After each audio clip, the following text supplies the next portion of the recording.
Os amigos do Alleo volveron a actuar a pasada noite do luns nun local hostaleiro de Vilanova de Arousa. A tapería Pé de Cuba, situada no porto vilanovés, foi a vítima dos ladróns.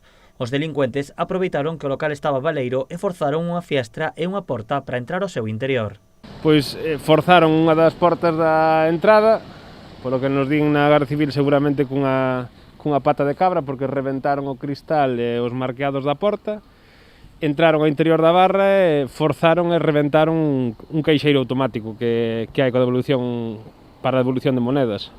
A cantidade de cartos roubados estímase preto dos 2.000 euros, pero dende o local sinalan que o dano causado é moito maior. Porque ao final fanche daño, porque roubar a cantidade de cartos que poidan roubar é unha cantidade importante, pero o daño é moito maior, porque falas ao mellor que non chegan 10.000 euros para reparar os daños.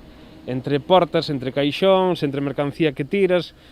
Entonces, ao final, é como se che levan unha máquina tragaperras ou che levan outra cousa. Levan 300 euros da caixón no caixón, pero que a máquina vale 5.000. Ao final fan máis daño que outra cousa.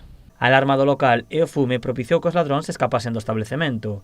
A súa identificación é complicada debido a que ian tapados cos cascos da moto, pero a Policía Local xunto coa Garda Civil xa traballan en conxunto para localizalos. Sí, está a Guardia Civil investigando, nós vamos a poñer a denuncia correspondiente, a Policía Local tamén veu por aquí para informarnos de que iban a intentar poñerse en contacto coa Garda Civil para mirar as cámaras que o Ayuntamiento puxo nas rotondas e na zona pola hora que é en sí, que non habería moito tránsito de coches, porque era un día, se digo, 1 da mañán, chovendo, non habría prácticamente xente pola calle, e intentar localizar a quen fixo daño, sí.